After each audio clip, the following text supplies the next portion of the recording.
Welcome back to Look Who's Talking. And we're back after a wonderful Thanksgiving, folks. Happy Thanksgiving. We're grateful for you, thankful for you, and we love you. The friends of the pod, how was your Thanksgiving? Zach, fill us in. Dude, feeling rested, feeling revitalized. A little bit. Feeling good, sleeping in. You don't know what day it is on. You take a couple days off, you go to bed late. Yeah. You sleep in late. It feels good. Mom's making a little cinnamon rolls for breakfast, and exactly. You're not spending a whole lot of cash. You're hanging out with the sports, hanging out with the fam. There's a lot of football going on. Had a really really great break. My family come into Austin for the first time. We did Thanksgiving in the old ATX. We now have my sister here, my cousin who goes to the University of Texas. Okay. And some of my extended family. We did the big Airbnb. We braved the weather at the Texas football game. Impressive. The big dub. Yeah, we got the W. It would have been really terrible had we lost that game or had we played bad. Looking like it early. Yeah, got down 14-0. Yeah. Got down 14-0. You started seeing ghosts, as my guy Sam Darnold would say. And but they bounced back. Yeah. We're on the way to an 8-win season. You finished 7-5. Not the greatest. Kind of a disappointment, but we can get into that later. Yeah. But really enjoyed the Thanksgiving break. Figured some things out on the golf course. Hey, got the swing back? Got the swing back a little bit. Hanging out. You were in Arizona. What were you up to? Yep. I was in Austin for Thanksgiving Day. So enjoyed that with my lovely wife and her mother. Had a great time there. Actually, a big-time movie recommendation, folks. Friends of the pod, go watch It's a Beautiful Day in the Neighborhood by Mr. Rogers. It is just an incredible movie. It'll really get you in your feels. I will even go as far to say it is a top 10 film I've seen in my lifetime. What's the premise of it? I haven't. Mr. Rogers, a childhood story. He's just a terrific human being. And that's all I'm going to give you. I'll fill you in on the back scene. I can't give too much to the friends of the pod, Zach. But great movie. Go and see it. If you have a significant other, they'll love to go to that with you. So, love that. Then I went to Arizona for Friday to Sunday. Got to see the fam while the wife was serving the pregnant woman. She's a labor and delivery nurse, so she was doing that this weekend while I went to Arizona and probably similar to yours, Zach. Just a family loves to watch sports 24/7. Recharge the batteries. Yeah, recharge the batteries, sleep in a little bit. It was beautiful. It was a beautiful weekend. Well, on the movie talk, are y'all Netflix? Are y'all Netflix subscribers? Oh, huge. Did y'all see The Irishman? No, but I'm watching that tonight or tomorrow morning. Okay, good. We watched it. I won't say much. Movie? Is it a movie or a show? It's a movie, and it's just one of those where you're like, man, that's just a guy movie. Like you just want to be part of dude. Let's go, man. They're Irishmen, but it's just so like mafia. It just brings you back to like the Godfather days when you're just like, I wish my family had a rivalry. Oh yeah. It's straight mob boss status. It's Jimmy Hoffa era. And Robert De Niro, he plays the Irishman. I forget his actual name. But it's based on a book in Martin Scorsese. And it's got John Pesci. It's got a lot of good actors. Yeah, Al Pacino. And it's got a lot of good actors that we haven't seen in a while too. So it's kind of there's like this good actors, and I haven't seen them in a while. I'll let you to see it. I'll sync up with you later, Sam. Let me know what you think. Yeah. But this is not a movie talking podcast. This is a sports podcast. It is not. Let's get into probably the hottest topic of conversation right now amongst sports fans in general. If you watch college football, it's the college football playoff. The CFP. Dude, a couple scenarios. Come on. It's a couple scenarios. Sam-O said it best. Who's holding the lipstick trophy at the end of this thing? There's a few people on the outside looking in. ZB, obviously, Ohio State, a clear Yes. Clear favorite. Second, Clemson. They are locked into a spot? Yes, locked in completely. Locked into a spot. Maybe they're not 2, maybe they don't finish 2, whatever. Yeah. But right now we have Ohio State and Clemson that are locked in. Yeah, agreed. So LSU, they're about to play in their conference championship. Yep. They have Georgia. Yes. So let's play out scenarios in the SEC and what that looks like. I have not thought about the LSU loss and if they could hop out of the 4. I'd say an LSU loss that's like a complete domination by Georgia. That would be interesting to see what the committee does. Do they put in Utah over an LSU? Do they put in a Big 12 champion, a one-loss champion over an LSU? I don't know. So that's interesting. It makes I kind of feel like LSU's a lock too. I think LSU's a lock, but there is that one-off scenario where Burrow loses the juice, and the Tigers struggle. Fromm gives it to him, and it's kind of hard to keep a team in it after they just get smashed in a big-time game, in the game of the year for them. So you're saying that LSU, regardless, unless they get trampezied. That one-off situation, I think they're a lock. I think you got 3 locks. I think it's Ohio State, Clemson, LSU. I think those are the 3 locks, and I think the committee has it spot on right now. So obviously announced tonight, you got Ohio State 1, LSU 2, Clemson 3, and then 4 is Georgia, which I think that is the top 4 teams right now. Going in the SEC championship, where it gets weird, Zach, is if Georgia loses. So Georgia loses a close one. Utah wins. The Big 12 champion wins. What do you do? Yeah. Then you're going back to when you're sitting in that room, you're thinking of first of all, who's on? Last time I heard, Condoleezza Rice. Is she on that committee? I'm about to freak out. And I know that she doesn't watch the games, and that makes me freak out a little bit. Too busy with the FBI college basketball investigation. There's a lot. Yeah, seriously. No, I think she watches the game. She's a huge NFL. Does she watch? She wanted to be the NFL commissioner before she did. You're right. You're right. Before she worked for Mr. W. Listen. Let's see. Okay, so Utah. Let's go through. Let's dive in. Let's get in the analytics. Let's go to. Let's dive in. Let's go to our analytics guys. Exactly. Sports Center. We've got a huge department, huge analytics department. Let's turn to our guys back there. Yeah. Beep boop beep beep beep boop beep beep. And here we go. Breaking down Utah's resume. 10-1. They're 10-1. Who are their wins against? Okay, so Utah, 1 loss. USC at USC without Zach Moss, the top star running back of the team. Now, these guys big lost wins at USC. At USC, ranked USC, 9 win. Man. I think they're 9 win or 8 win. I think they're 8 wins. I think an 8-win USC. Yeah, USC team. finished all right. Yeah, they're a good team, but they lost to USC without their best player. So tough. Now, who have they beaten? So. Listen, so ranked opponents that they have beaten, your Sun Devils. Which they're 7-5, didn't end ranked, but were ranked at the time. And they were ranked and at the time. And they completely dominated them. So Utah could potentially end this season with no ranked wins, which is scary for me. But call it conference bias, but dude, you're seriously putting them in? If they beat Oregon, a 13th ranked Oregon, that's their ranked win. They win the Pac-12. Yeah, I mean. In OU and Baylor? I'm just saying what okay, here's an okay. I think they jump them. Listen to this. Take a look at Baylor's schedule. What's their 1 ranked win? I think it's 3 ranked wins. Who? Is it not? Who? At the time? Let's turn If you turn and look at their schedule, I mean, I don't think they have a ranked win. At the time, Oklahoma State is now a ranked win. Oklahoma State was, but ranked, I don't think they were ranked at that time. Were they? I think they were. I have a hard time looking. Like, does anyone else have this feeling where you look at the schedule and you ask yourself, is Alabama a worse football program than Baylor? Is Florida a worse football program than Oklahoma and Baylor? You have trouble putting them in. It's like, I love me some Big 12. Went to Tech.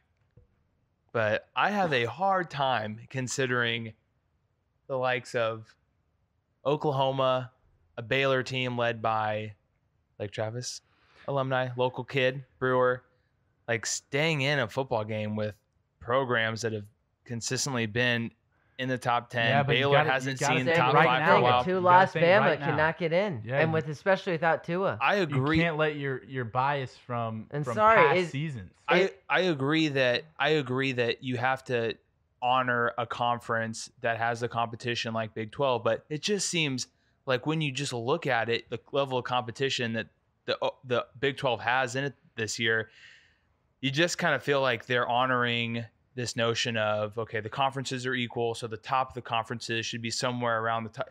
And it just doesn't feel right. Like, it just doesn't feel right when you see it. A Baylor isn't a blue blood. I agree. I can agree with that. You're always going to have a lean towards the Bamas of the world. It just looks weird. Absolutely. All I can say is that Bama defense is booty hole, and they got lit up by our boy, Bo Nix. Yeah, Bo Nix. Who's absolute not friend of the pod. He's a friend of the pod, but the man's not an offensive juggernaut by any means. Okay, so back to the Baylor schedule. Iowa State was ranked at the time. Okay. Kansas State ranked at the time. Okay.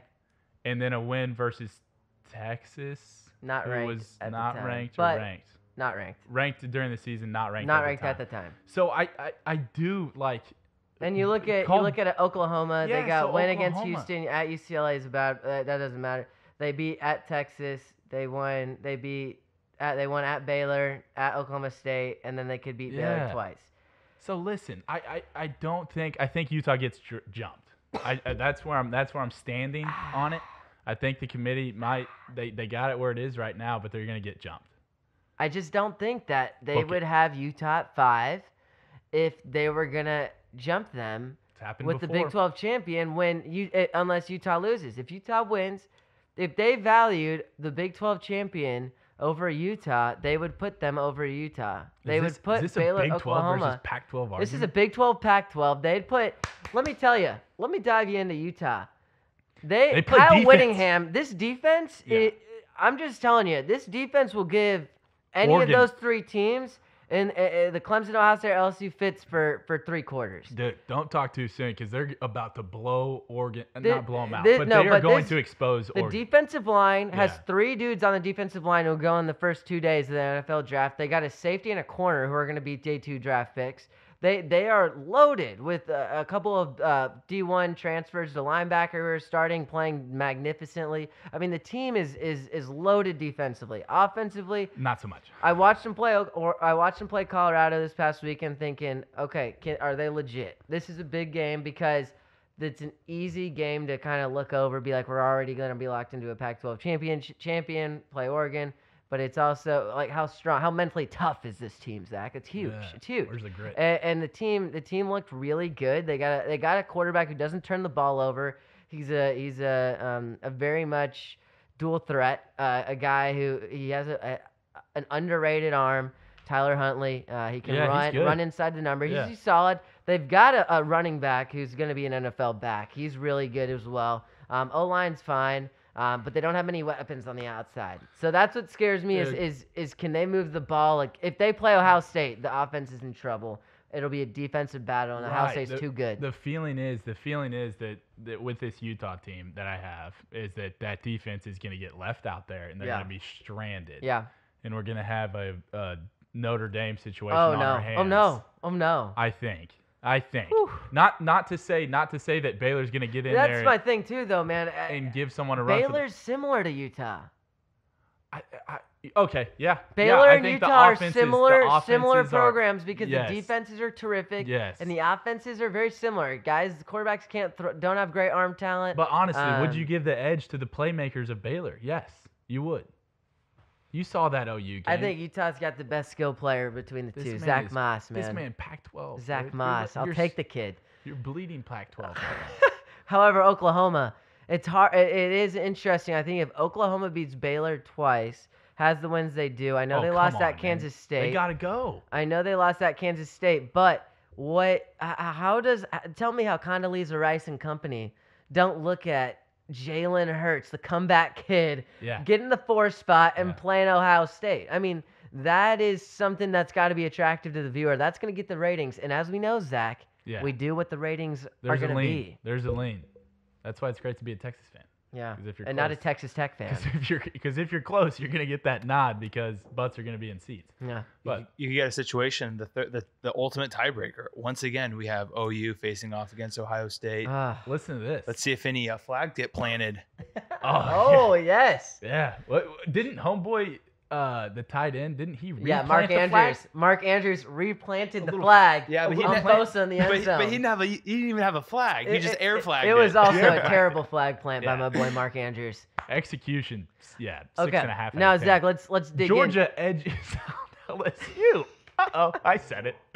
Georgia. What do we do? What do we do? What does the committee do? Their head falls off. This is happens. Georgia edges him out, which if Jake Fromm, the game manager, can do that, then But listen. all respect. Hey, book it here. Georgia's going to give them problems. They will give him problems. That defense is great. Yes. Offense, they got that receiver who went out straight full back of the alley. Let's go right now in front of 40,000. That's an old-fashioned take you When behind at the the woodshed. Georgia Tech corner, but yeah, he's out for half the game, which is a big loss for them because I know he's one of their big players on the outside. But if Georgia edges them, all that happens is you got Ohio State 1, Clemson 2, Georgia 3, and LSU 4. I said it. 2 SEC teams LSU, go. Ohio I don't hate State in that. a I don't hate that. championship game, if you want to say it, if you want to call it. That's what happens. And Utah, the Pac-12 champ and the Big 12 champ. That's the year if that happens, this is the year everyone goes, there needs to be 6 teams in the blows playoff. up. And we might say, and what might happen is we get a 16 playoff. But the thing is, it's just not going to happen because it writes itself. The world writes itself, and There's no way a Georgia win and two in the Pac-12 and Utah and a Big 12 champ. That happens. If that happens, What if you have a Big 12 game that's like just poop to watch and the score is 14-9 and turnovers galore? You're not impressed by any of them. I mean, you really want to eliminate the possibility of a two-conference SEC, two-team SEC team. I need to stop hitting on the Big 12 because that's my alma mater. But you're man, a hater, it's Sam. just On your own conference. Texas Tech alums, producer Sam is not a fan of Big 12 football. Not a fan of Big 12 football. I just, yeah. I mean, don't see. I just, in my opinion, I hate to say it, but Matt Rule. I think Jalen Hurts, the kid, shows up on the big stage and Oklahoma wins the big game. Yeah. I would love to see Matt Rule get a Big 12 champion and be the feel-good story of 2019. But I think Oklahoma wins the Big 12. I think Utah wins the Pac-12, and I think LSU handles Georgia, and Utah slides in to the 4th spot only because the committee has them at 5 for a reason. What would be interesting is if Utah had them at 6, if they had Utah at 6 and Oklahoma 5, Baylor 7. No, you're looking too far into That what would the be rankings are right now. No, now. I don't think I am, Zach. Dude, they're gonna get jumped. I can't wait for next pod. I can't wait for the pod next week. Book it here. We heard it here. I think a Big 12 champion goes. Okay. ZB thinks opposite. We'll leave it at that. Good luck to all the conference champions out there. It's the best week. It's the best week of the year. You got conference week. You got champion week. It's going to be great. You can't beat it. Let's go back to one of our favorite segments of all time. Who's feeling the juice and who's not? Who woke up feeling a little, feeling good? Who woke up feeling really good? And who woke up on the wrong side of the pillow? Guess what? The Cowboys and Jerry Jones and everything associated with the star had a little bit of trouble on Thanksgiving. Jeez. And so did the NFC least. Oh. Not that Philadelphia Did he say it? Anyone in that division can win a game. What is going on there? Everyone underachieves. Producer Sam, please take the stage. I'm so tired of having this conversation. I just want to, for one time, come to a podcast twice in 2 weeks and have good news to talk about. Gee, it's like one day I'm holding up a victory flag and the next day I'm taking it down. Tail tucked between and then I got to put it back up again. Here's what I'll say. Disappointed in freaking everyone. Eagles, you had a chance to get first. We gave it to you on a silver platter. You didn't want it. You decided to lose to the Dolphins. Even we couldn't do that. Yeah. Gosh, just give us the freaking first place. Okay, 2 things. Seed right now. 2 things. 2 things. All right. So after the game, Doug Peterson calls the Miami Dolphins a good team.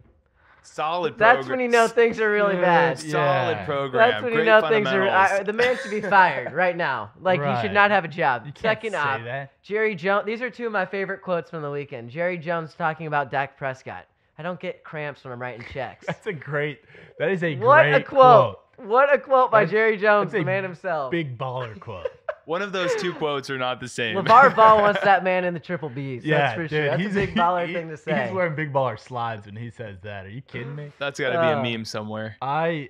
There's a ton of underachieving going on. We're watching Texas UAB. Zach, give him an update on what's going on right now. Listen to this. Texas is minus 14. We're in a 12-point game. It's 28 seconds left. Texas has to score the basketball. Matt Coleman dribbling. Oh, he got fouled. He got fouled. All right, so here's He's the going deal. to the free throw. Yeah. Since he beat my slate today, literally we've got some picks on. And let me tell you, it's not going too good. Shout out Camden Arnold. He's a friend of the pod. He took a lot of these games, and we are struggling right now. Yeah. We'll get into our Juwan Howard, Michigan. Yes. They did not look too good tonight. We thought they were legit. They're not. Not good. But anyways, 24 seconds left. Texas is winning by 12. They are a minus 14-point favorite. Matt Coleman is about to shoot 2 free throws. We'll get back to that. All right, yeah. Who is feeling the juice? Who's feeling really great right now? It's Ryan Day. To the listeners out there, who is Ryan Day, and who does he coach football for? We're going to have to do a spotlight. They missed the free throw. Matt Coleman missed the free throw. The front end. We're gonna have to do a spotlight on Ryan Day in the next coming week. So look out for a spotlight on Ryan Day. But the man who took over for Urban Meyer, this man is 12-0 as the head coach at the Ohio State University. He's done a magnificent job of understanding this program, recruiting the top talent. He's got the number 1 recruit in the country for 2020, number 1 recruit in the country for 2021, coming to Ohio State next year and the year after. He's recruiting at a high level. Ohio State is the real deal. Zach, here's the thing. I watched this team play Michigan last week. This is I'm going to say it. Everyone else is saying it. They're a little gun shy on saying it. This is the best Ohio State team we have ever seen. Yeah. Let me make my case. Justin Fields is a Heisman contender. 38 touchdown passes to 1 interception. He's also ran for, I believe, 10 to 12 touchdowns. Wow. J.K. Dobbins is now second all-time leading rusher at Ohio State, just past Ezekiel Elliott at the Big House. I don't know exactly how many yards he's ran for this year, but the dude ran for 220 against Ohio State against Michigan this past weekend. He is a Heisman contender. And then we've talked about him before. A friend of the pod, Chase Young, is a Heisman contender through and through. The man is the best pass rusher we have seen in the past decade. The dude is a tank, an absolute Heisman contender. So let's count them up. That's 1, 2, 3 Heisman contenders on one football program. This team is the best team in college football. We said it at the beginning of the year, and we're sticking to it. Yeah, seriously. It was recorded on the pod. All the listeners, you heard it. We went with Ohio State. ZB especially. He went out on a limb. He took them before they were super, super, super hot. But listen, those three guys, if you have 3 legit dudes on your team that can win a Heisman, it's over. When's the last time you've seen a team with that much talent at different levels like that? At the quarterback position, at the running back position. Not to mention, we're not talking about the corner, Jeff Okudah, who is literally ranked the 6th best player on a big board for Todd McShay in the draft coming up. Not to mention, receivers-wise, they got a true freshman, Garrett Wilson, from Lake Travis High School here in Austin. Out of the backyard. Who had 2 touchdowns at the Big House this past weekend. Yeah. They're freaking ridiculously talented, dude. I mean, they've probably got a couple offensive linemen that are going to be day 1, day 2 draft picks, too. That they're just incredible. Made Michigan look pedestrian. The juice is really flowing in Ohio State. Did you see Harbaugh in the post game? I'll answer your questions, not your insults. Not your insults, buddy. There's so many great great commentary from this weekend. Man. Come on, man. Here we go. Jeez. Let's move into who is not feeling the juice. Who's not feeling like J.K. Dobbins, like our boys out there, Chase Young. It's the preacher man, Nick Foles. We didn't expect to see him in this spot, really. I think even Sad. on this pod, we recorded an episode and we were happy to give him the job back. Yeah. We were saying We paid the goodbye man. to the jockstrap king. Gosh. And now it's welcome back, jockstrap. Can't talk, jockstrap king. Yeah, man. This guy, Nick Foles, I guess, is his career over? It's a fall from grace. If it is, this man's still gonna die a millionaire. So I wish I had his job, but it's not the end of Nick Foles' career. Let me tell you why. There's gonna be a lot of quarterback openings next year. One I can think of, the Pittsburgh Steelers. I'm gonna call it right now. Nick Foles to the Steelers. It's a done deal. However, this man Nick Foles, less than 2 years ago, went on the big stage, Super Bowl, against the New England Patriots, and the man Tom Brady, every quarterback is calling the GOAT. And he took it to him, dude. He threw for 303 touchdowns and won Super Bowl MVP. Yeah. Against Tom Brady. 2 years later, he gets paid, and now within 3 games of him starting, he's benched for an undrafted rookie quarterback out of Washington State named Gardner Minshew III. Yeah. What a fall from grace. Yeah, Nick Foles' career has been kind of crazy. Wow. Doesn't he have like another period in time where he was benched, right? Like he has been like a career backup. Where was Foles before Philly? You know, when he was with Los Angeles. Oh my gosh, was he with the Rams? He was with the Rams, right? I just know the guys had, I don't know. We'll have to check stats on. Yeah, you're right. Check the stats on that. But he's had this weird career, but like you said, what a fall from grace. You're playing in the Super Bowl 2 years ago, and then you're getting benched for our guy. For our guy Gardner. Well, we're happy to see Gardner back in action. So yeah, we'll see what did he do as a starter? He went 500? Yeah, I think he went 500. 2-2, I think. Yeah. Yeah, 4 Went games. to London and really just had a game against Houston. Yeah, turnover machine. Yeah. A little bit of rookie habits falling into place. Let's talk about another guy that's trending down tonight, but trending up in general. Juwan Howard and the Michigan Wolverines. Really good basketball team. Tonight they played number 1 Louisville. Not ready. At Louisville. Yeah. How many number 1s have we had in college basketball? This is our 4th number 1. Which is unprecedented. 4th number 1 before December. Last year, put this in perspective, there were 4 teams who were the number 1 team in the country last year. 4 teams. There's already this year been 4 teams be the number 1 team in the country, and I have a feeling we're going to see more. We've got parity in college basketball. It's parity. It's an interesting season. I would say probably the worst pool of talent we've seen in a long time. But hey, Juwan Howard, what more could you say? Over Thanksgiving weekend, you saw this guy go to Orlando Classic? Atlantis. No, it was Atlantis. He went to Atlantis. The Battle of Atlantis. Love it. And fought, man. Beat Iowa State, beat a quality Iowa State program, then goes on to beat North Carolina, handle North Carolina, and then goes on to the championship and destroys Gonzaga. Yeah. Now let me tell you this. They looked great. Let me tell you this.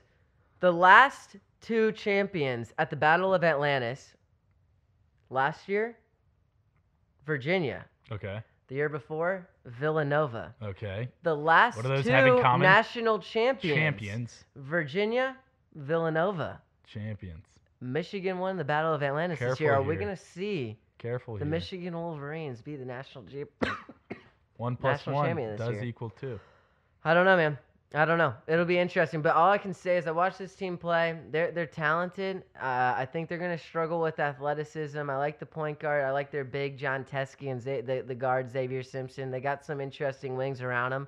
A Zach Overby like wing and Franz Wagner. Little Mo Wagner's little brother. Yeah.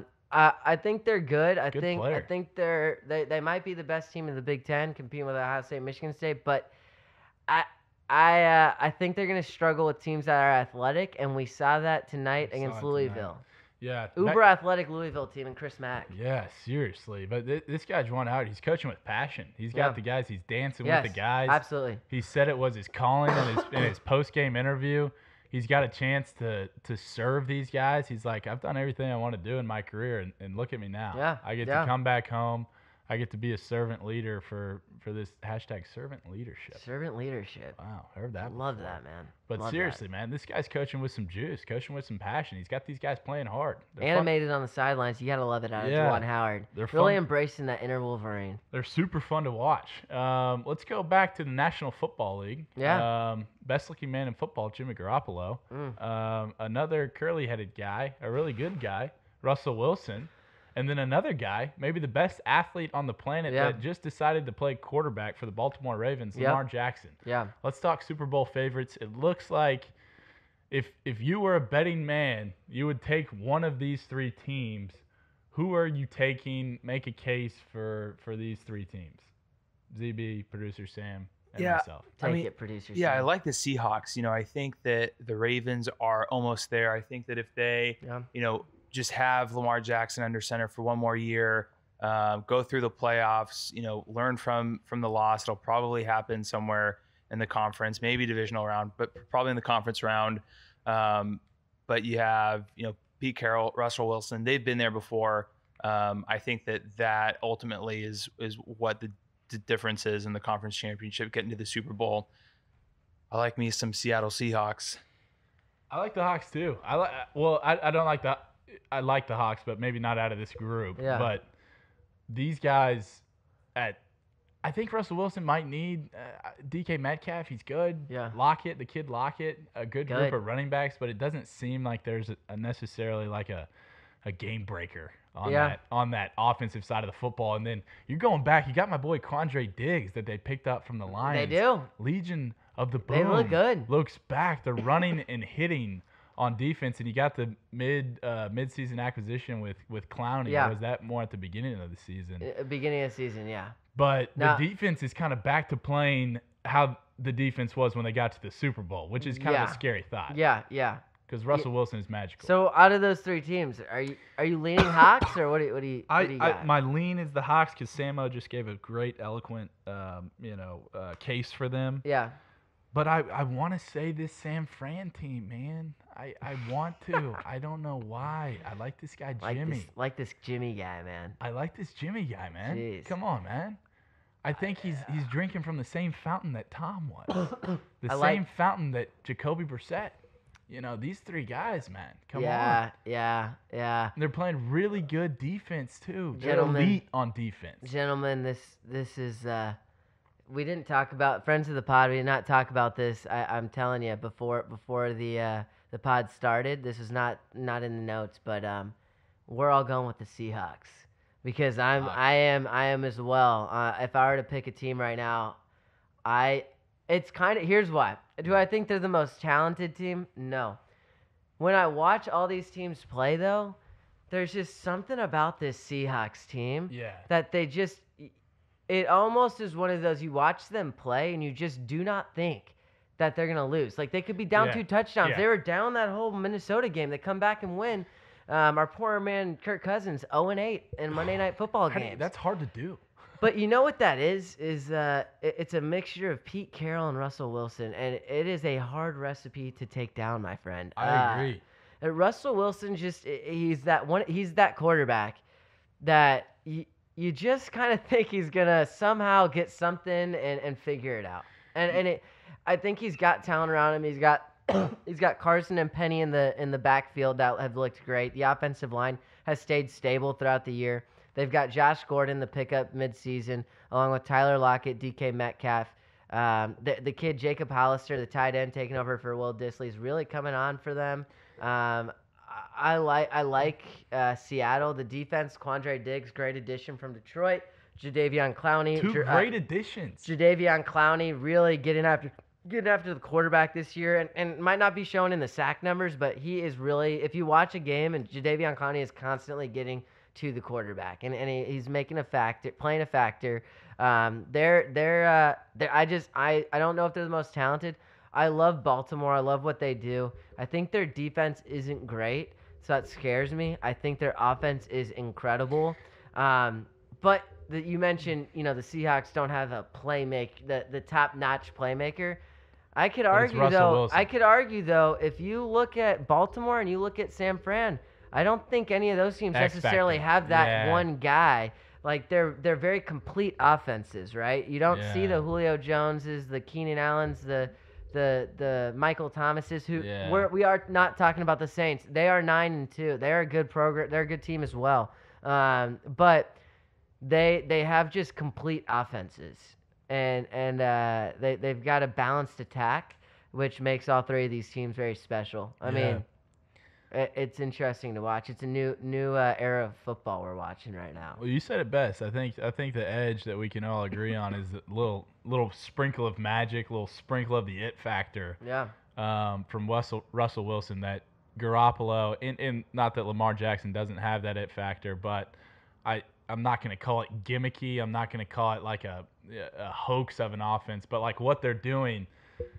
No one has film on their offense. No one's picked up on like some of the stuff that they're doing that's kind of cutting edge and kind of different. And when you're preparing in the playoffs, I think they'll people will come on to them. Yeah, I agree. I've just got that feeling. I agree. Bit.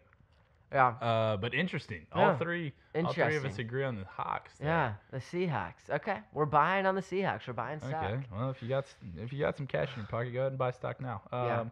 Moving on to kind of the last segment, and then we'll get into some pick'ems here for all you people out there waiting for our NFL picks. The SEC and the college football landscape in general, it's a win right now, and we do not care what it takes. There are 3 blue bloods basically out there that wide open for whoever is brave enough to go in there and coach these teams. We're talking Ole Miss, Arkansas, Mizzou, and we're talking about a fall from grace. I mean, a lot of these programs have seriously taken a fall from grace. My question to you, ZB, is the button too quick? Is the hot seat get hot too quick? How long should these coaches get? I mean, are we just in this kind of like society of like, okay, we got to go on to the next guy if we're not winning right now? Zach, it's an impatient society we live in these days, and I personally, I know me and you have spoken about this. I think that college football programs, you need at least 3 years. I would say 4 years to get your guys in there, groom your players, and really get to understand if you can put together a good football team. I think 4 years is a proper evaluation. I can understand 3. Yeah. 2 years, I just don't get it. Personally, I think the buyout is not worth it. You got to wait 1 more year, see if they can get one more cycle of recruits in there of their guys, getting their coaches out on the road, doing the dirty work and getting that talent. And if after those 3 years they're not getting that talent, they're not getting to what you need to, then yeah, I understand making a change. But I also think like if you're gonna make a change after 2 years, you better have a guy you're ready to go after and give the big bucks. Yeah. Because if you're just gonna fire and then hire some other kind of go through the whole coaching search and take time, I think that's just a waste of time. You're gonna have the exact same thing happen the next 2-3 years. So firing a guy like a Chad Morris, firing a Barry Odom, firing Matt Luke. I understand you're impatient. These are good programs. They've won before, but at the end of the year, do they have a guy in mind? Are they going to throw the big bucks at a coach, or are they just going to kind of go through the same old? And you also have to be realistic. You're right. You have to be realistic, and you have to understand like you're in the SEC. It's hard. You have Alabama, Auburn. You've got LSU. You've got Florida. You've got Georgia. You've got these A&M even is in that echelon below, but you've got so many good programs. It's hard to win these games. It's hard to win the SEC, and I think it takes patience. I mean, look at our guy PJ Fleck. Yeah. Look at Matt Rule. Yeah. These guys got 3 years, and on year 3, you saw their programs really level up one. Right. So look, exactly. Like a Matt Rule who's 1-11, or look at this. Matt Campbell just got who's been a hot name. Was a hot name last year. 2025. He's staying. 2025. He's off the books. But what has he done at Iowa State? Not much. 7-8 wins. They went 7 wins. Yeah. And everyone's like, great. Yeah. Because the expectations were low when he got there. Yeah. And so he's exceeding them by winning 7-8 games. But that's the kind of situation that you have to get yourself into. If you're a coach, I mean, man, and you're running into a program that's like, we want to win 10 games this year, and you haven't won 10 games in 6 years. Yeah. I don't understand it. Truly, I don't. I don't know where you go. I mean, do you go interim coaches and you hire these search firms and you pay them X amount of money to go out and find a guy? I mean, I think we had a search firm when we hired Charlie Strong. Yeah. And you know how that went. But it's just, I don't know. It's like the same cycle of, let's bring him in, this is our guy, and then you're saying the same thing in 2 years about another guy. Yeah, it's just there's no commitment to a guy. There's no commitment to the program. I just don't get it. I look at like Arizona State right now. We're in a How long has similar Herm been there? situation. He's been there for 2 years now. We're 7-5 both years.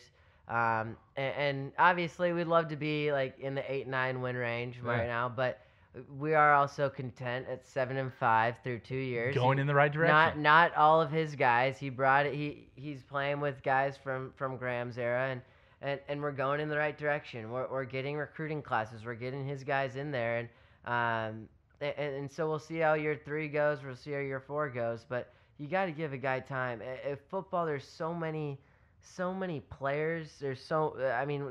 These teams got like 60, 70 guys on their rosters that you got to give it time to build a culture, a sustainable culture there. And 2 years, I mean, for Chad Morris, wasn't it like a year and a half technically? He got fired mid-season. Yeah. So I mean, Matt, who are we talking about? Luke. Chad Morris. Coach Luke was there. Okay. 3 seasons. Okay. And he was 15-20. Barry Odom at Mizzou. Was he 4? 4 He seasons. got 4. 4 seasons. He was 20-20.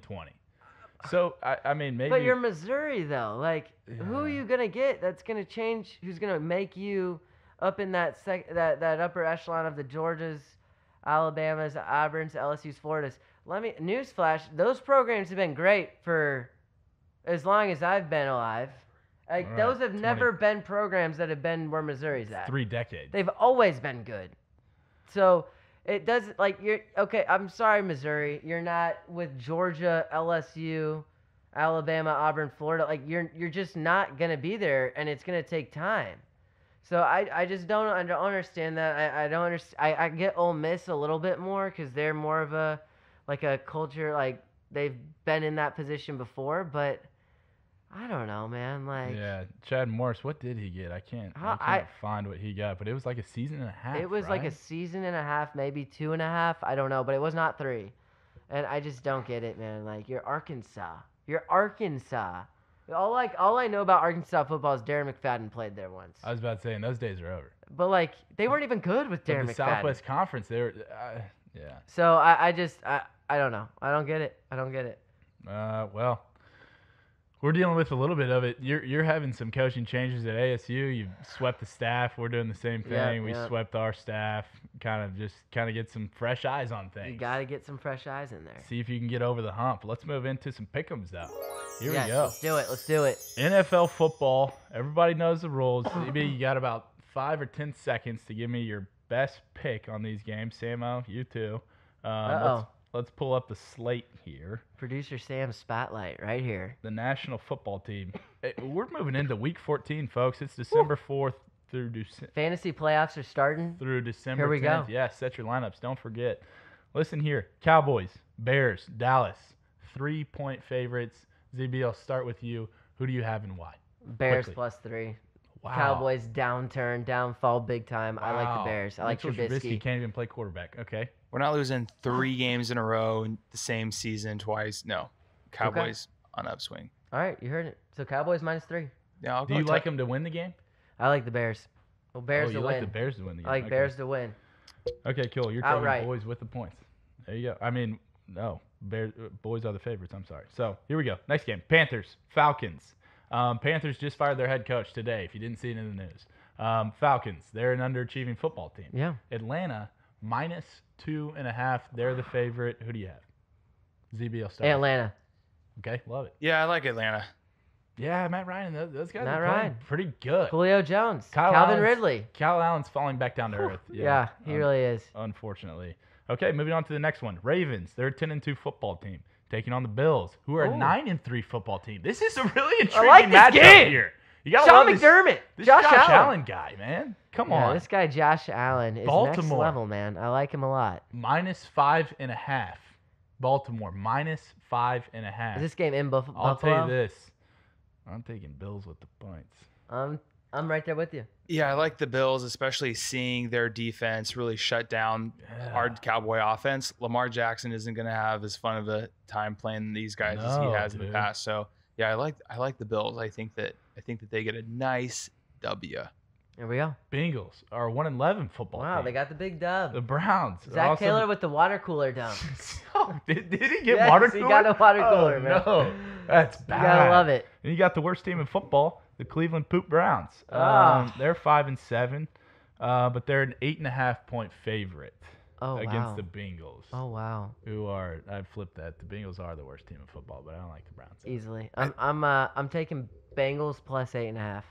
I think Browns win, but I think it's a close game. You know, I think I'll go Browns, and I agree with the point spread though. When they win, something about their victories, it's just like we're gonna win this game, and we're not even gonna make it close. Yeah. And if you're right, I see that pattern, and I think that 8 is realistic. Cool. Here's another question. Freddie Soup Kitchens. He decided to wear a shirt that said Pittsburgh started it.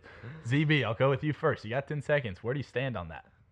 I like it. I like the competition. I like this unfiltered. You like it? I like the unfiltered society we got. All I know though, Duck Hodges, a man named Duck Hodges, just took it to him. What do you like, Samo? What do you like? Stupid. Your organization offers an apology letter to the Pittsburgh Steelers fans and basically to Rudolph himself, and then you go wear a shirt that says, "Just kidding." Like, gosh. I agree. I think anyone else on your football team can wear that because you're 20 to 25 years old, but your fearless leader, who's your El Capitan, you can't step out in that T-shirt, bud. Okay, moving on to the next game. Redskins, they're a 3-9 football team. The Packers, who are trending up, they could have been feeling the juice in our segment. Could have been. They're a 13-point favorite against the Redskins. Yeah. What do you Redskins think? Plus 13.5. The Redskins are coming on a little bit. Why? 2 wins in a row. Yeah. I like them. Darius Geis on the ground. Deuce Geis, man. I think Haskins is feeling it a little bit, a little juice in the veins maybe. Do they get 3 in a row? No. But Packers win. Redskins plus 13.5. They cover. Cool. Yeah, I agree. I'm taking the points. I think Green Bay probably gets a nice touchdown victory, maybe 10, but 13's a little high. Deuce Geis. You don't guys like love him. Okay, here we go. Deuce Geis. Love that. Lions, Vikings. Lions are a 3-8-1 football team. Shout out Arizona Cardinals. The tie. Vikings, Kirk Cousins, friend of the pod. He just can't win on Monday night. They're a 13-point favorite. They're a really good football team. They just can't win the big ones.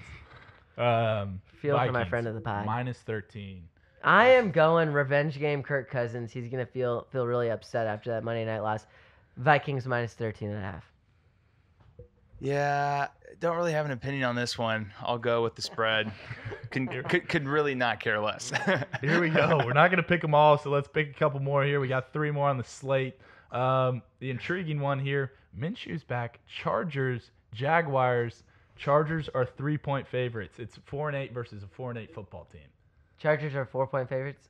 Chargers are 3-point favorites. 3-point favorites. Minshew versus Rivers has got to be the very storyline. mediocre. It's got to be the storyline of the weekend, folks. Minshew magic. All I got to say. Minshew, we named our first podcast after you. I don't think you're going to let us down this week. I got you. Yeah. I see a nice W for the Jaguars. Here we go. Chiefs-Patriots, intriguing matchup. Mahomes. That's a good game. Mahomes got his legs back There's under some him. good games this weekend, Zach. Come on, man. Come on, man. Come on, man. New England I is love Week 14, man. Come on. New England's a 3-point favorite. I'm gonna just steal the show here. I think New England? Chiefs. I think In the New England? Chiefs are gonna cover and win. Okay, we're gonna have to go more in depth on this. Mahomes, though, he's a little inaccurate recently. Is he? 15 to 29 last week. Oh, really? I don't. It's just not. I saw him just take that one on his I know. legs. I know and he's I was had like, a little okay, injury stuff going on this year, so I think I'm a little rusty. Is it the coming out show for Mahomes in New England? He's sending a message to Tom Brady. So what do you like? Guess what happens if we win the City. Kansas City. Yeah, I agree. Kansas City +3. Okay, last game here. We have the Seahawks, who I guess of this pod, they're our Super Bowl Look favorites. who's talking team. Look who's talking. They're our Super Bowl favorites, as is Ohio State for our college football champion. Seahawks, a 10-2 football team, taking on the Rams, who are 7-5, trending up a little bit. They only have the Seahawks basically in a pick'em. Seahawks -1. What is Vegas like that? It's kind of weird. You would think Seahawks would be. That's a -1. Yeah. I don't know where that's coming from. Are you serious? Yeah, trying to trick us. Seahawks. Yeah, does Yeah, Russell wow. Wilson have like You're not falling for it. the flu Not or something? falling for it. Vegas can't trick me. Yeah, that's ridiculous. The Rams have been the kind of anomaly of the whole year, except for maybe the Falcons. And yeah, Vegas is falling for the Rams just onslaught on the Cardinals and saying the Rams are back. Yeah. I'm sorry. They're good. I don't know. Are they like They're a good. sleeping giant? Like Ooh, maybe. maybe. I don't know. They were almost in the Super Bowl There's last year. no way they were in the Super Bowl. What? I'm They sorry. I literally mean, yeah, I'm lost. sorry. They And were they in the lost. Super Bowl. Yeah, and they no, lost. they were that good. They lost. In the Super Bowl. I don't understand You know this why I Rams said team. almost? You know why I said almost? Huh. Because freaking Drew Brees should have been in the Yeah, Super he Bowl, should have man. been. Gosh. Love Drew Brees, man. I love Drew Brees, man. That dude is amazing. That's yeah, kinda, but that's yeah. kind of weird. Yeah, Seahawks. Seahawks big. Quick new addition to the pod before we send it off, before we take a week-long break. And let me tell you, the next pod, it's going to be great. We're talking conference champions. We're talking college football playoff. We're talking who's going to solidify themselves as a champion. Who's ready to bring the grit. But Cannot be more something's new to excited. the pod. We're going to do quick shout-outs. ZB, Samo, quick shout-outs. Friends of the pod, who you got? Shout out Jacob Baker. Kid went to a Lakers-Spurs game. Took the trip down to San Antonio from Austin, about a 2-hour drive on a Monday night. This guy goes to the Lakers-Spurs game to go see LeBron. Filled me in on a little LeBron's information, the Lakers and what their team's looking like for the Cool. pod. So Jacob, shout out to you. You're a real friend of the pod. Always looking out for us, giving us some information real time. Boom. We love you, JB. Samo, who's your shout shout-out? out Trey Wallace, friend of the pod ever since episode 1. Encourages me, loves the episodes, gives us feedback. He's also an LSU fan, so he is cool. on a high note this for him. season. LSU alum, got a new Jeep this week, and now an LWT shout out. Juice. Trey, Boom, baby. I'll shout out. I don't know if I've got my family. I've got my family, man. I was sitting with the family. Let's dude. go, safe Dude. choice. Mr. and Mrs. O. Come Thankful. come here, Overby family. I love you guys. I love you guys. Take a seat next to me. Come be on the pod. Come on, Caitlin. You guys, come on, Kate. Just Put sitting her around. on. During the holidays, you're telling stories, and of course, we just Oh, brought up our podcast. We Because you talked gotta. talked a lot about it. Lisa Yeesh. Overby, Landon Overby, Uncle and Aunt. Love them both. Love Big Dylan fans, Overby. big fans of the pod. Come on. Fam They're of the listeners. pod. Fam of the pod. not Love that. Friends of the I pod. love that. Love you guys. Love all our viewers. Not viewers, listeners. I love the Overbys, man. Come on, man. It's good family, good people. Salt of the earth. Anyways, like I said, you're not going to want to miss next week. Hope you all had a great Thanksgiving. We love you guys. We love you guys. Happy Thanksgiving. Look who's talking. Listen in on Wednesday mornings. Follow us on Instagram. Look who's talking.